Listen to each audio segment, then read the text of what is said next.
Comme vous pouvez le constater, nous avons l'œil sur vous depuis quelque temps. Et nous avons l'impression que vous menez une double vie.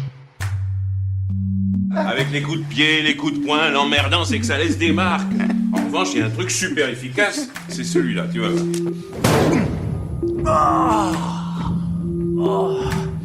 En dernier, la tête. Ça trouble beaucoup la victime. Elle ne sent plus... Ça suffit. Je vais te démonter. Bonjour, je ne vais pas te demander comment tu vas, cette question d'introduction ne sert à rien, tout le monde répond la même chose car tout le monde s'en fout. Allons donc à l'essentiel, peux-tu te présenter, en essayant, si possible, de donner envie aux auditeuristes de continuer d'écouter, parce que, soyons francs, tout l'intérêt de ce podcast, c'est la qualité des réponses de l'invité. Donc si les stats sont indigentes, ça n'est logiquement pas de ma faute. Gros coup de pression dès le début, t'as vu? Eh bien, bonjour à toi, et je vais quand même te dire que ça va. Ça pourrait aller mieux, mais je me plains pas. Moi, si. Tout le temps, surtout. Alors, je suis Aline, créatrice de podcast, d'où cette intervention dans ce format, membre de l'asso Bad Geek, mais aussi du label Podcut, mais pas que. Pour me présenter, qu'est-ce que je peux dire? Je fais de la danse depuis mes 4 ans, et j'en ai bientôt 36. J'ai fait beaucoup de danse classique, du modern jazz, du Bollywood, de la K-pop et aussi le bal de mon village, n'est-ce pas? Ah.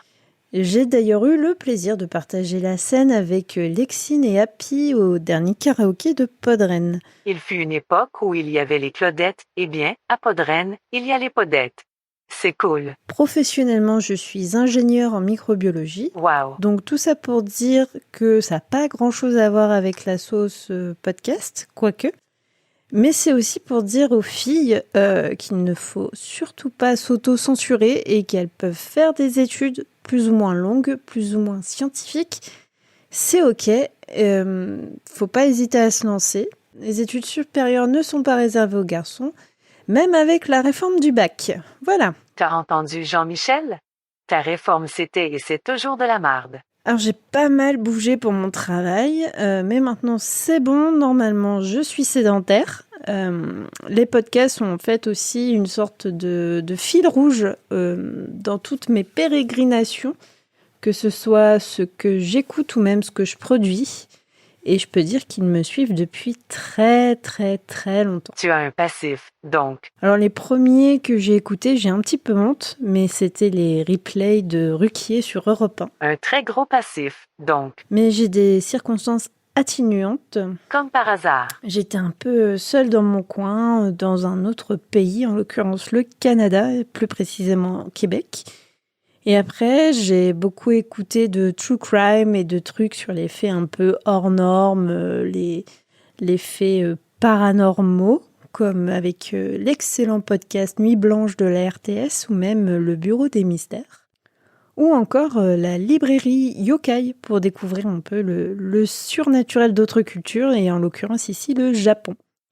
Alors je ne vous dirai pas si j'y crois ou pas, mais en fait j'aime beaucoup écouter ces histoires un peu extraordinaires parce que ça m'amenait un peu d'extraordinaire justement dans mon quotidien, parce qu'aussi ça challengeait mon esprit critique et ça le challenge toujours. Moi, ce sont la réussite de certains podcasts qui me font ça. Donc je ne sais pas trop, est-ce que c'est dû aussi à mon éducation un peu stricte? J'aime bien un peu sortir comme ça des sentiers battus avec ce que j'écoute. Et avec mes passions, et le podcast et en particulier la Corée du Sud, c'est des passions aussi qui m'ont fait sortir un peu du rang, même si maintenant ça devient ultra mainstream et que malgré moi je reviens dans le rang. Non, t'inquiète, c'est normal, tu vieillis. Et puis un jour en fait, Lexine, que je fais un gros coucou et un gros bisou au passage, et je sais pas si mon intervention amènera beaucoup plus de réflexion que ce qu'elle a pu dire dans son épisode, le premier épisode de ton podcast d'ailleurs, qui était excellent. Merci, c'est Lexine qui a tout fait. Le travail gratuit des invités, c'est top. Donc je ne sais pas si j'amènerai un peu plus de choses. Je n'ai aucun doute sur ce point. Aucun. Je t'ai invité. J'ai bon goût. Mais en fait, une fois, donc Lexine m'a invité à parler d'une série coréenne dans un épisode de Gonbe. Et on a parlé d'un drama que j'aime pas. Et donc, on a pas mal trashé dessus. Et c'était très très fun à faire. Mais surtout, ce qui était très intéressant, c'était de pouvoir parler d'une de mes passions qui était encore un peu honteuse à l'époque. Parce que les rares fois où j'en parlais, on me regardait de travers ou on me prenait pour une ado attardée, limite une demeurée. Et en fait, voilà, le fait d'avoir pu faire ce podcast, ça m'a ouvert ça m'a permis de faire une super rencontre, Lexine, qui, de fil en aiguille, a amené aussi d'autres rencontres qui ont été un petit changement de vie derrière, donc c'est plutôt pas mal. Instant autopromo. J'ai fait un épisode de la saison 3 de Je déteste les podcasts sur cette terrible histoire. Saison 3, épisode 41, tournée bonnette. Raconte-moi, le plus rapidement possible, parce que l'on n'a pas que cela à faire, hein? Il y a de la richesse à produire et du réarmement à assurer, le thème de ton podcast. Alors, comme toute créatrice de contenu, moi j'aime bien donner mon avis. J'aime beaucoup donner mon avis sur ce que je vois, sur ce que j'écoute. Et j'ai différents abonnements sur des plateformes de SVOD qu'il faut rentabiliser. Tiens donc. Notamment sur Netflix, sur Prime, sur Viki Rakuten. Ça fait pas mal de frais, donc il faut rentrer dedans. Alors, mon podcast s'appelle Mes Madeleines coréennes. Donc, tu vas encore me dire un podcast de pop culture, ok. Mon Dieu. Mais j'essaye d'amener ma petite touche avec un ou une invitée. On recommande ou pas, ça dépend de la série qu'on a regardée. Mais généralement, on essaye de recommander. Et donc, cette fameuse petite touche dont je te parlais, c'est que j'essaye d'amener du contexte historique, du contexte culturel, social, expliquer in fine les références qu'il y a dans le drama pour essayer de prendre un max de recul sur ce que on a regardé. Parce que la Corée du Sud, il y a beaucoup trop de gens qui en ont une image un peu d'Épinal, une culture un peu comme ça fantasmée avec les beaux gars, les idoles, c'est magnifique, entre modernité et tradition, enfin voilà. Et en fait, il y a une histoire ultra riche des événements toujours politiques, sociétaux, économiques, qui influencent finalement la création de ces contenus, de ces œuvres cinématographiques ou ces œuvres télévisuelles. Et c'est toujours intéressant de pouvoir avoir ce regard critique, même si malheureusement c'est de mon point de vue d'européenne, d'occidentale, et donc j'ai pas forcément toutes les clés pour comprendre un contenu asiatique. Mais voilà, j'essaye d'amener ce contexte pour pour modérer la fascination que certains et certaines peuvent avoir sur la Corée du Sud, à penser que c'est tous des chaebols, donc des présidents de conglomérats ultramillionnaires, qui n'en peuvent plus de tout cet argent, qui sont beaux, qui sont riches, qui sont magnanimes, bienveillants, blablabla. Non, c'est... Je comprends tout, J'ai la même démarche pour le podcast. Tout le monde, il est beau. Tout le monde, il est gentil. Ben non, ça ne marche pas comme cela. Ce qu'on lit dans la presse, ça nous amène suffisamment d'éléments pour dire que tout le monde n'est pas gentil et que, heureusement, que tout le monde n'est pas gentil, qu'il faut tout pour faire société et que c'est une société qui a aussi ses grosses difficultés, et notamment quand on est une fille. Et voilà, et du coup, ça fait le énième du coup de mon interview, n'est-ce pas ? Mais voilà, c'est un peu à peu près comme Lexine, c'est d'avoir suffisamment de recul et surtout d'essayer d'amener un peu d'esprit critique aux gens quand ils voient un K-drama et que c'est pas juste des beaux acteurs et qu'on a des papillons dans le ventre et que l'histoire est une magnifique histoire d'amour, une comédie romantique. Non, c'est une œuvre dans un contexte de soft power où la Corée du Sud vise à s'exporter et à donner une très très belle image d'elle-même pour justement faire un max de thunes en amenant des gens au concert, à consommer des contenus. Donc voilà. Donc c'est passionnant. Il y a un truc chez les podcasteristes sur la Corée? Vous rendez tout intéressant. C'est très énervant pour mon âme noire de troll du podcast. Je vais finir rester nique avec ce podcast, bordel. Mais ça n'empêche que j'adore mais premier degré, j'adore cette société et surtout le décalage qu'il y a avec tout ce que moi j'ai appris de par mon éducation, de tout ce que j'ai appris à l'école, d'avoir aussi un autre point de vue que franco-centré et égocentré. Donc je trouve que c'est assez enrichissant aussi de s'ouvrir là-dessus. Et surtout, ce qui est bien aussi, c'est de proposer un podcast de reco ou de critique où on ne se contente pas juste de donner son avis ou de dire ah ça j'aime bien, j'aime pas, pourquoi. C'est aussi d'aller un petit peu au-delà et d'amener, comme je le disais, du contexte. Mais je me répète beaucoup. Mais non, pas vraiment. En tout cas, pas plus que moi. La Corée, comment est venu cet amour d'un pays et d'une culture qui est aussi éloignée de nous que la notion de féminisme de tous les Michel chantants? Et comment m'est venue la passion pour la Corée du Sud Oui, je dis Corée du Sud, mais ça pourrait être aussi la Corée du Nord, on ne sait jamais. Kim, si tu nous entends, bisous. Ce n'est pas en regardant un clip de BTS ou de Blackpink où j'ai été fascinée par la synchronicité de leur chorégraphie, de leur physique et de leur chant mélodieux. Absolument pas. Ce n'est pas non plus en tombant amoureuse d'un film de Bong Joon-ho ou quoi que ce soit. C'est ultra prosaïque et voilà.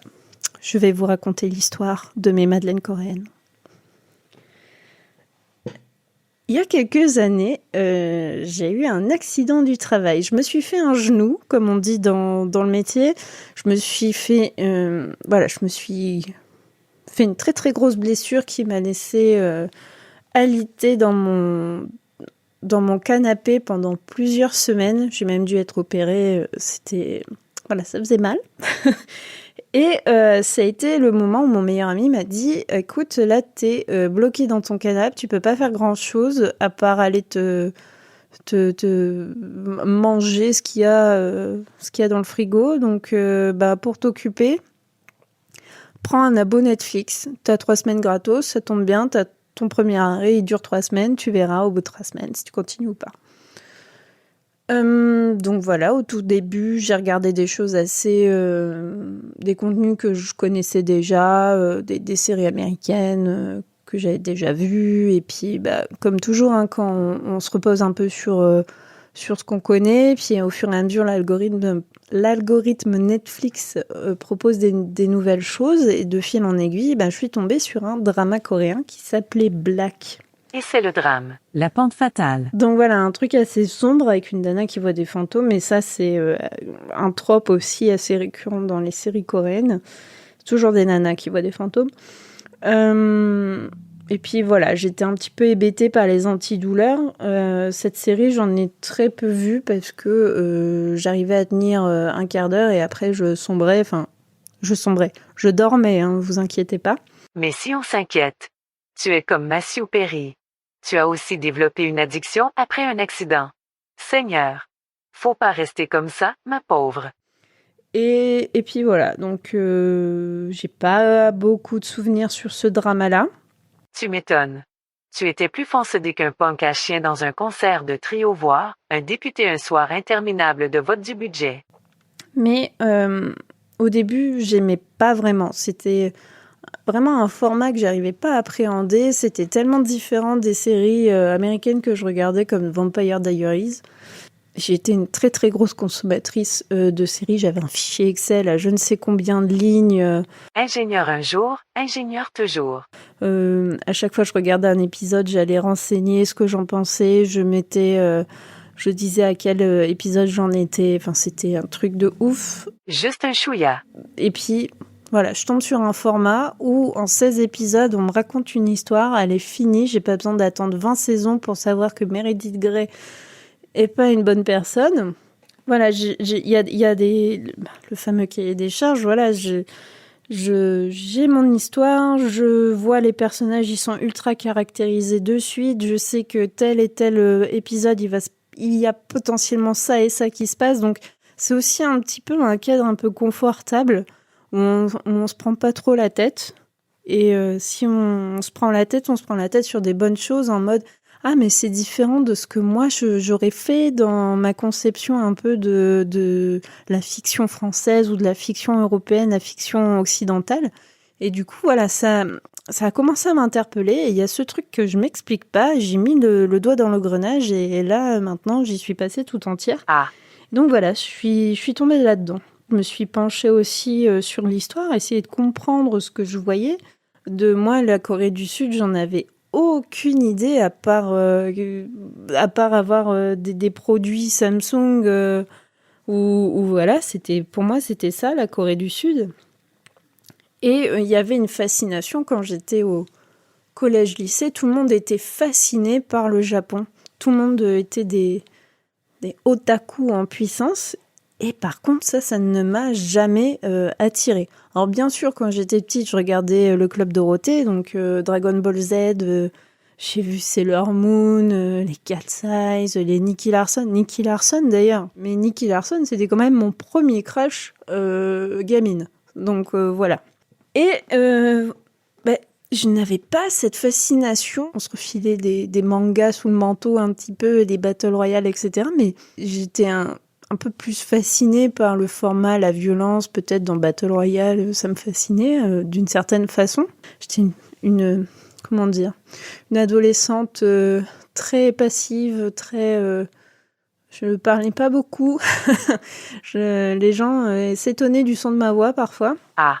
Non, j'étais juste la très très bonne élève de la classe et une gamine très lisse, sans histoire. Donc voilà, il y avait parfois des choses comme ça qui me fascinaient dans ce que je voyais dans ces mangas.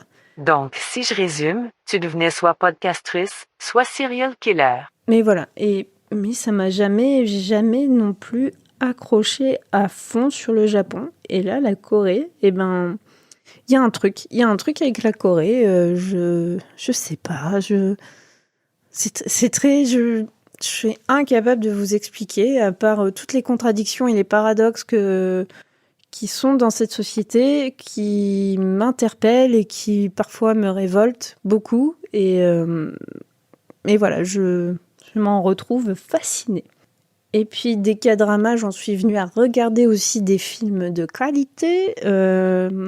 Et c'était des films qui arrivaient il y a 10 ans, c'était des films quand même d'assez haute facture qui arrivaient chez nous en Europe. Donc tout à l'heure j'ai cité Bong Joon-ho, mais tu as aussi tout ce qui est Park Chan-wook, etc.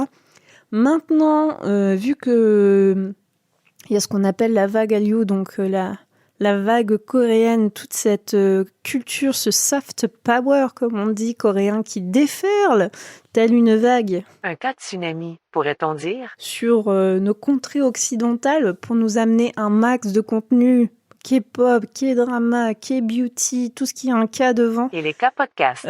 Tout ça, ce sont finalement des produits d'appel pour aller en Corée, alors que même en tant que touriste, c'est pas super bien accueilli. Ah. Et voilà, il y a cette tout ceci maintenant, ça devient du mainstream et on nous refile du contenu, et on n'a plus forcément des contenus de qualité supérieure comme on a pu voir le film Parasite. Maintenant, vous allez avoir aussi les petites merdes du fond du panier qui vont nous arriver. Mais voilà. Ah, le capitalisme. Cœur avec les doigts. Je suis un petit peu désolée aussi parfois d'être tombée dans ce truc mainstream. Mais après, il y a une très très forte communauté sur les réseaux sociaux, majoritairement des filles, des jeunes filles, voire des jeunes femmes. C'est comme l'équitation. Moi, j'essaye d'apporter ma pierre à l'édifice en amenant un peu de modération à tous ces propos sur les réseaux où on se déchire entre fandoms. Alors, les fandoms, c'est... l'enfer. C'est-à-dire, entre groupes de K-pop, c'est des clubs de fanatiques, de fans. Il y a des ultras du virage nord aussi. Voilà. Donc, ça se déchire pour un oui ou pour un non, ou alors c'est amoureuse pour la vie devant un joli minois. Donc, Et un six-pack. Ne jamais oublier le six-pack. moi, j'essaye, voilà, avec Lexine qui fait la même chose dans Gonbei, d'apporter un peu de modération. Lexine et Aline, les voix de la cassagesse. Ça sonne bien. Et puis aussi, la Corée, c'est la pluralité des styles. La K-pop, tout le monde s'imagine quelque chose d'ultra lisse et industrialisé. C'est pas faux. Voilà, c'est une industrie. Mais il y a masse et masse et masse de styles dans la K-pop. Et c'est ça aussi qui en fait un style musical assez riche. Les K-dramas, c'est pareil. Un K-drama, ce n'est pas forcément une comédie romantique. Vous pouvez avoir des choses ultra sombres, des polars, des films d'horreur, enfin des des choses assez folles. Donc, si jamais ça vous intéresse, n'hésitez pas à revenir vers moi et puis on pourra faire une sorte d'analyse, entre guillemets, de vos goûts et puis je pourrais vous dire, vous conseiller peut-être 1 ou 2 dramas à regarder et puis peut-être que comme moi, vous tomberez dedans. Autopromo de grande qualité. Je m'incline. Et puis je reviens un peu sur ce que je disais là sur l'industrie, ce que moi je déplore et ce que on essaye aussi de mettre un peu en avant, c'est que c'est une industrie, donc c'est aussi beaucoup de scandales et beaucoup de dégâts aussi sur la santé mentale des artistes, notamment des idoles, et il y a beaucoup de cas de suicide, on va dire les mots. Donc ça, c'est vraiment le côté sombre que j'aime pas du tout. Mais voilà, il faut être aussi vigilant et se dire que ça existe aussi et de pas... voilà, ça fait aussi partie de l'idéalisation d'un monde qu'il ne faut pas faire, quoi. Qu'est-ce qui te plaît dans le podcast? À part de l'avoir utilisé comme une version audio de Mythique, parce que l'on sait tout ici. Mouah. Alors, qu'est-ce qui me plaît dans le podcast? Alors, déjà, d'entrée de jeu, pour être très précise, je n'ai pas utilisé le podcast comme un pseudo mythique. J'ai rencontré mon chéri à Podren, certes, mais c'était lors d'un festival de podcast, donc des personnes avec des affinités, des points communs, et puis voilà, à l'ancienne, quoi, en discutant, bon, sur les réseaux, mais en discutant, on se trouve des points communs, et puis de fil en aiguille, enfin voilà, j'ai pas eu besoin de swiper, j'ai discuté en vrai. C'est ça aussi la force de Podren, c'est que de Podren, de Podcastre, de Pod Paris, de Pod Bruxelles, c'est de rencontrer les gens en vrai et de mettre un visage et une personnalité derrière une voix. Et c'est plutôt pas mal. Ça ferait un bon scénario de K-drama, non? Bon, bref. Après ça, qu'est-ce que j'aime dans le podcast? Alors, j'ai fait toute une liste de bullet points. Wapenaise. Alors, j'aime bien donner mon avis, mais ça, je te l'ai déjà dit. Aussi, un truc, c'est que ça m'a donné des... Ça va être très Startup Nation, je suis désolée, mais ça m'a donné un peu des compétences aussi dans ma vie professionnelle parce que ça m'a donné des compétences dans ma vie professionnelle. Donc ça, c'est un fait. C'est-à-dire que maintenant, j'arrive à poser ma voix, j'arrive à mener peut-être des réunions ou alors animer animer un webinaire, c'est-à-dire savoir donner la parole, savoir relancer, savoir dynamiser quelque chose.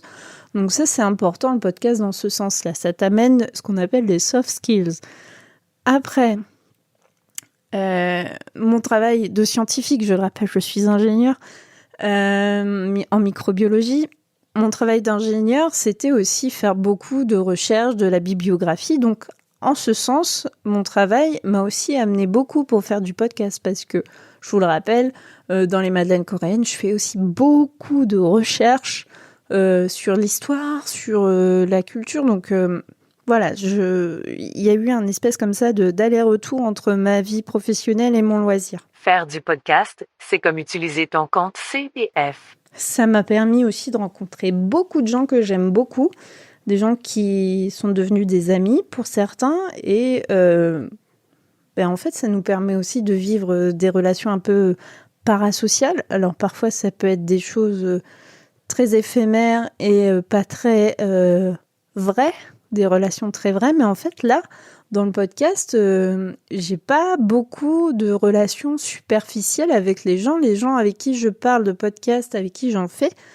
Ça ne s'arrête pas juste à l'enregistrement. Enfin, derrière, il y a tout un écosystème. On se parle, il y a plein de gens derrière. C'est tout un univers et j'engage les gens à s'y mettre et à créer du contenu et à dire ce qu'ils ont à dire. Si c'est pour avoir encore plus de podcasts, eh bien, Seigneur, mon concept se retourne contre moi. Je fais la promotion du podcast. Mais, que se passe-t-il? Mon Dieu. Dans la limite du respect des opinions de chacun et pas de discours de haine, etc., etc. C'est pour moi que tu dis ça? Mais voilà, c'est beaucoup de rencontres. Alors peut-être que c'est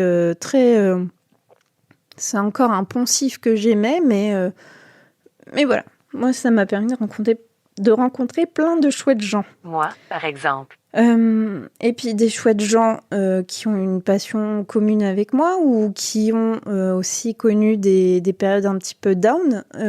Donc ça m'a permis aussi de parler, rien que de ça, de parler de choses que j'aime sans en avoir honte. Parce que il y a un moment donné, parler de la Corée du Sud, c'était bizarre. Les gens connaissaient absolument pas et ça ne les intéressait pas. Et parler de podcast, c'était aussi quelque chose de bizarre. Donc tout à l'heure, je disais se faire regarder de travers, mais oui, enfin, pendant longtemps, c'était quelque chose que je faisais dans mon coin, que je cachais et que j'en parlais pas.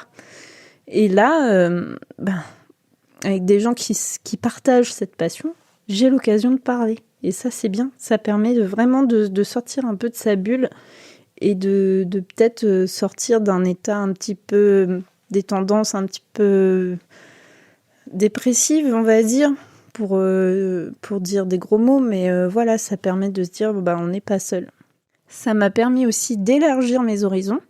C'est-à-dire que maintenant, je ne vais pas uniquement faire du podcast sur la Corée du Sud. Dans le label Podcut, par exemple, je participe à la Réponse D ou à Watchlist, ou encore dernièrement, on fait des reacts sur Danse avec les stars. Donc, je vous ai dit, je faisais beaucoup de danse, mais je ne regardais absolument pas de concours de danse à la télé. Et c'est même pas les styles de danse que je faisais. Et donc là, voilà, c'est aussi cool de pouvoir parler d'autres choses, d'autres sujets avec d'autres gens. Voilà, c'est ça aussi qui est fun, c'est que je pense avoir gagné en adaptabilité. Voilà, je l'ai dit, je pense avoir gagné en adaptabilité pour pouvoir parler de plusieurs sujets, d'être un petit peu caméléon. Et ça me permet aussi dans la vie de soutenir une conversation, de savoir faire le premier pas dans une réunion publique. Enfin voilà, c'est des choses qu'on apprend un peu à sortir de sa coquille, mine de rien. Et puis surtout, ça me permet aussi d'écouter plein de choses différentes, des opinions différentes. C'est toujours important d'avoir de la contradiction devant soi pour pouvoir faire évoluer un peu ses idées ou faire évoluer le débat. Donc c'est toujours très très bien et c'est un formidable outil de liberté d'expression à moindre frais. Bien sûr, il y a des frais toujours, mais avec un téléphone et tout le monde plus ou moins a un smartphone maintenant, on peut aussi faire des enregistrements de qualité. Il y a des logiciels gratos. Enfin voilà, il y a des plateformes d'hébergement gratuites. Voilà, c'est un formidable outil que beaucoup pensent inaccessible, mais en fait, pas tant que ça. On peut s'y mettre à enregistrer. Mais je le rappelle, dans la limite des libertés de chacun et surtout du respect de chacun. Le podcast, c'est donc une forme contemporaine d'éducation populaire, sauf pour les podcasts pop culture qui sont les algues vertes du podcast, je le rappelle.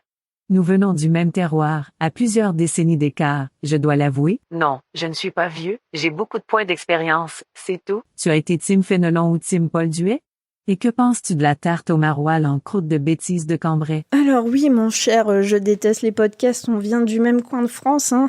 Ch'ti forever, comme on dit. Quitté de main coin. Je sais pas si je vais avoir la bonne réponse, mais moi c'est Team Fénelon. Oui, c'est la bonne réponse. Depuis la 6e jusqu'à la terminale, voilà. J'étais dans ce bahut. Le même que ma mère, le même que ma tante, voilà. Pour les auditrices, histoire que vous vous sentiez un minimum inclus dans cette discussion, que vous espionnez très impoliment, je vous le rappelle, Fénelon et Paul Duet sont les 2 grands lycées de Cambrai. Voilà. Et concernant la tarte au maroilles, j'en pense que c'est très très très très bon avec une petite salade. Alors je te conseille une petite mâche avec une très très fine vinaigrette. Et la salade d'endive? Faut essayer ça. C'est divin. Pour assurer les gens, ça ne sent pas si fort que ça une fois que c'est cuit. Et la meilleure recette, c'est celle de ma grand-mère forcément. Et toute suggestion d'amélioration seront non avenues. Voilà, parce que vous ne pouvez pas améliorer cette recette. Et les bêtises, en fait, les bêtises de Cambrai, je ne les mettrai pas en croûte de sel autour de la tarte au maroilles. Je les garde pour après, histoire de rafraîchir un peu cette haleine chargée après le mangeage de tarte au maroilles, n'est-ce pas ? Et c'est toujours très agréable en fin de repas, une petite bêtise de Cambrai. Alors je vous conseille la bêtise originale, c'est-à-dire à la menthe. Voilà. Et maintenant j'ai une question pour toi, JDLP. Tu préfères les bêtises de chez Dépinois ou les bêtises de chez Afchin. Voilà. Afchin, la base. Prochaine question. Tu es très impliqué chez Bad Geek. Tu n'as pas honte? Alors oui, je suis impliquée chez Bad Geek. Voilà, c'est dit. Et je n'en ai absolument pas honte. Je suis même très très fière de faire partie de cette team. Ah, On fait des choses plutôt cool, dont l'organisation de podcasts ou l'aide à la création de contenu. Donc plutôt très très fière d'être là-dedans. Et qu'est-ce que je peux dire? Je suis peut-être la caution centriste de droite de cette association. dans mes bras. Mais en fait, non, je vous rassure, c'est juste une posture parce qu'en fait, je suis juste une wokiste de gauchias comme tous, donc ne vous inquiétez pas. Et allez. Bienvenue au Wokistan. Soupir. Et qu'est-ce que je peux vous dire? Eh bien, cette année, on organise Pod Paris au mois d'octobre à la Bellevilloise à Paris, comme le dit son nom. Breaking news. J'essaierai d'y être. Et plus précisément, moi, je suis en charge des partenariats. Et plus précisément, moi, je suis en charge des partenariats pour le financement de cette édition parce que c'est un fonctionnement un peu différent de Podren ou Podcast parce que cette fois-ci, on a des frais hautement plus importants, notamment sur la location de salles, voilà. À Paris, c'est une autre dimension. Donc cette fois-ci, pour cette édition-là, sur ce format-là, on demande une aide au financement.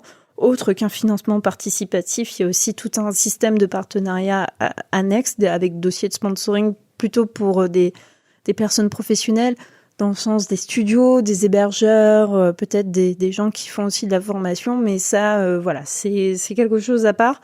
J'ai pas envie de dire de bêtises et de me faire taper sur les doigts par la com, mais voilà, il y a un beau projet derrière et je suis très fière d'en faire partie. Mais soyez rassurés, on garde quand même notre esprit. Forcément, on va pas se vendre parce que voilà, Bad Geek reste Bad Geek. C'est vraiment pour cette édition-là qui a ce système de partenariat et qui est ultra restrictif et il y a pas mal de conditions aussi. Donc ne vous inquiétez pas, chers festivaliers, ce sera toujours votre festival. Sinon, j'ai un contact chez Total et chez Dassault Armement. Ça vous dit? À ton tour de prendre tes responsabilités, quel podcast tu rêves de défoncer? Évite de dire « je déteste les podcasts », c'est trop attendu. Essaie d'être un peu disruptive, lâche-toi, laisse la troll velue et bavante en toi s'exprimer. En ce qui concerne les podcasts que j'aimerais défoncer, Allez, lance-toi. Rejoins le côté obscur de la bonnette. comment dire? Si j'étais politiquement correcte, je te dirais que j'aime pas défoncer. Ce qui est vrai, hein, j'aime pas dire du mal des gens, mais là, il y a des choses qui me hérissent le poil et que je trouve assez dangereuses. Donc c'est pour ça que je répète plusieurs fois de respecter les limites et de chacun dans le respect de chacun. Parce que, alors j'ai pas de titre à te donner, mais par exemple des podcasts qui promeuvent des postures un peu dangereuses de théorie New Age, de théorie complotiste, tout ça. Je trouve ça très dangereux dans le sens où des personnes qui n'ont pas suffisamment de recul ou qui sont peut-être dans une passe un peu down de leur vie ou qui sont peut-être un peu facilement manipulables, il y a des gens qui en profitent. Et le podcast, comme c'est facile, entre guillemets, à faire et que ça coûte peu et qu'on peut facilement le mettre en ligne, il faut aussi être éduqué à ça, savoir reconnaître des signes. Et c'est cela que j'aimerais bien défoncer. Mais du coup, ça me permet de vous dire que c'est bien de garder son esprit critique et sa modération. Et écoutez le podcast Méta de choc. Tu peux me remercier d'avoir sacrifié quelques minutes de mon précieux temps à parler de toi. À bientôt. Alors, merci JDLP, c'était très très fun de parler de moi, ma vie, mon œuvre. C'est vraiment la chose que j'adore faire. Comme d'habitude, ça devrait même être adapté en série. D'ailleurs, s'il y a un producteur qui m'écoute, j'ai quelques idées sur le casting. Donc voilà, appelez-moi.